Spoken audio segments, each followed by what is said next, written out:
Welcome all of you. आज के video में हम बात करने वाले हैं इनकम टैक्स रिटर्न के स्लैब के बारे में।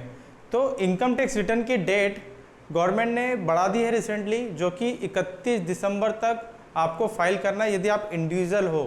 तो अब आप लोग के पास अपॉर्चुनिटी ये है कि आप अच्छे से ओल्ड टैक्स स्लैब को और न्यू टैक्स स्लैब को समझ लो, जिनको अभी तक समझ में नहीं आया है। तो अभी अपॉर्चुनिटी है कि इनकम टैक्स का जो स्लैब है उसको बारीकी से समझ लो, ताकि टैक्स कैलकुलेशन में आपको आसानी हो। तो सबसे पहले तो मैं ये बताना चाहूँगा कि टैक्स स्लैब जो है, अभी बहुत सारे लोग डिपेंड हैं न्यूज़पेपर पे, गूगल पे और कुछ लोग व्हाट्सएप पे, है ना। तो मैं आपको बताना चाहूँगा कि एट प्रेजेंट आपको जब इनकम टैक्स ने नई जो साइट जो लॉन्च की है इनकम टैक्स पोर्टल की, उस पर आपको सारी इन्फॉर्मेशन अवेलेबल है। तो आपको है ना इधर उधर भटकने की जरूरत नहीं, ताकि कोई कंफ्यूजन किसी प्रकार का नहीं हो। तो क्या होता है ओल्ड टैक्स स्लैब और क्या होता है न्यू टैक्स स्लैब, हम उसको थोड़ा सा बारीकी में आज इस वीडियो में जानने वाले हैं। तो स्टार्ट करते हैं वीडियो को। तो सबसे पहले मैं आपको ले चलता हूँ डायरेक्ट गूगल पे, और ये आप देख रहे हो, और ये देख रहे हो आप इनकम टैक्स के साइट, जहाँ पर मैंने incometax.gov.in यहाँ पर सर्च किया है। उसके बाद आपको जाना है इंडिविजुअल पे, यहाँ पर क्लिक करोगे और क्लिक करने के बाद आप कोई भी ऑप्शन चूज कर सकते हो। अभी मैंने सैलरीड एम्प्लॉय चूज किया और उसके बाद मैं आ गया टैक्स स्लैब में। अब टैक्स स्लैब में आने के बाद आपको जो ऑप्शन दिखाई दे रहे हैं, क्या दे रहे हैं ऑप्शन, सीधे आपको अपन टैक्स स्लैब पे चलते हैं। टैक्स स्लैब में 3 कैटेगरी आपको दिखाई दे रहे हैं। एक तो जिनकी एज 60 साल या उससे कम है, एक जिनकी 60 साल या उससे ज़्यादा है, और एक जिनकी एज 80 साल से ज़्यादा है। ठीक है, तो अभी हमें ना बेसिक पहले वाला समझ लेते हैं। जो एज ग्रुप है 60 या उससे कम यदि किसी की एज है, तो क्या उसमें क्या स्लैब रेट चलता है। तो सबसे खास बात यह है कि ये जो नया पोर्टल है ना, इसमें सारी की सारी इन्फॉर्मेशन है बड़ी सरल तरीके से दे देख पा रहे हो यहाँ एग्जिस्टिंग टैक्स रिजीम और new tax regime under section 115 BAC क्या होता है, इसमें डिफरेंस क्या है। अब इसमें सबसे बड़ा डिफरेंस ये है कि यहाँ आप देख रहे हो स्लैब में तो 1 2 3 4 मतलब 4 स्टेप में खत्म हो गया था।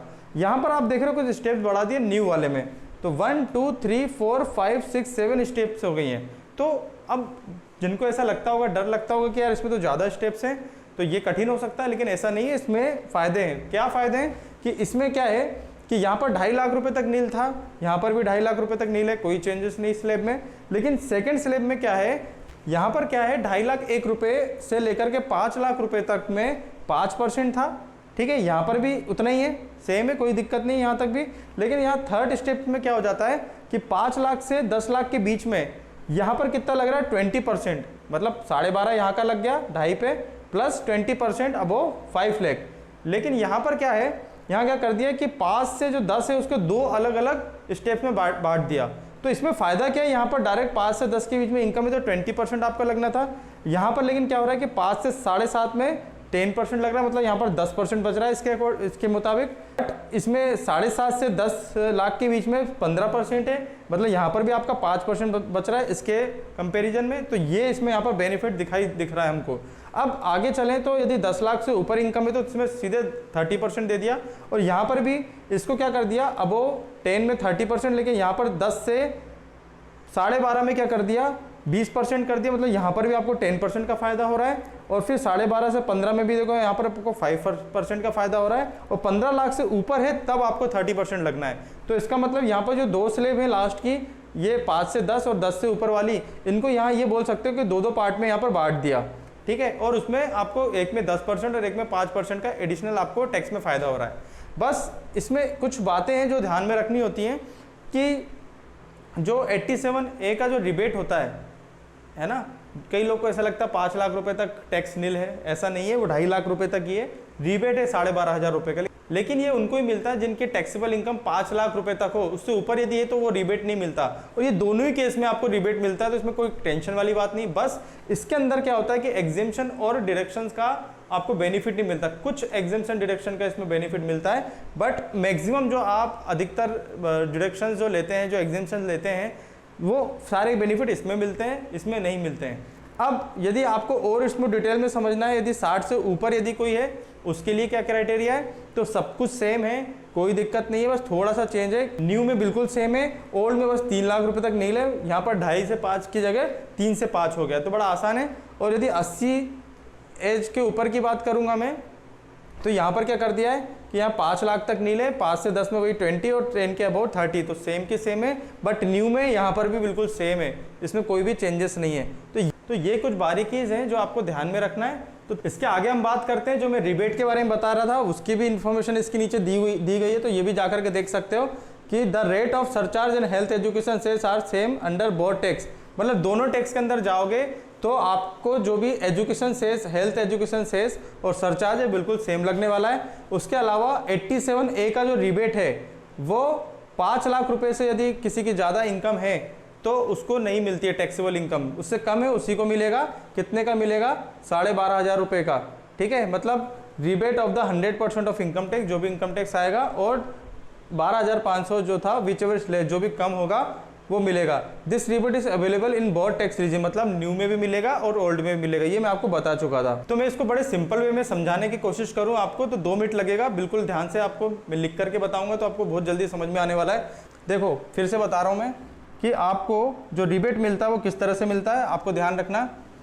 मैंने क्या बताया आपको कि एक होगा 60 से कम एज वालों के लिए, एक होगा 60 से लेकर के 80 के बीच वालों के लिए, और एक होगा आपका 80 से अबोव वालों के लिए। ठीक है, ये 3 हो गया।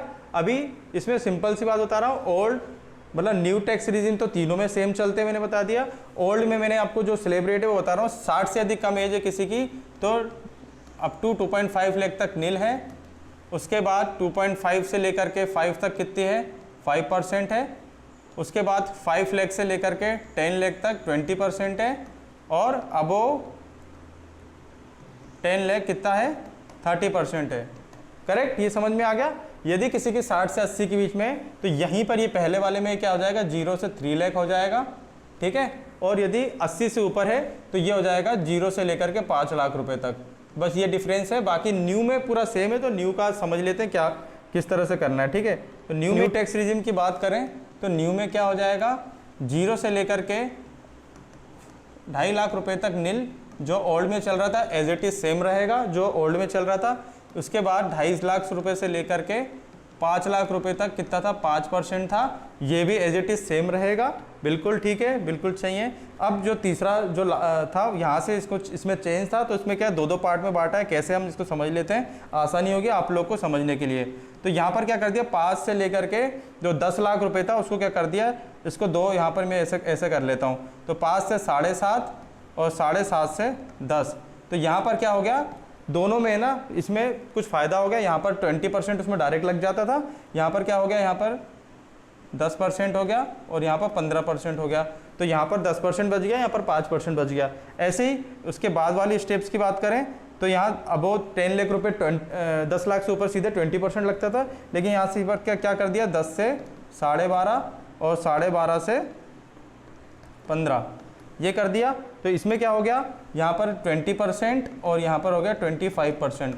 मतलब वहाँ सीधे सीधे 30% लगता था, तो यहाँ पर 10% बच गया, यहाँ पर 5% बच गया। और यहाँ पर न्यू में और क्या कर दिया, अबोव 15 लाख यहाँ हो जाएगा 30%। इसका मतलब क्या हुआ कि बस बड़ा आसान है, थोड़ा सा यहाँ पर स्टेज बढ़ा दी लेकिन परसेंटेज में छूट दे दिए।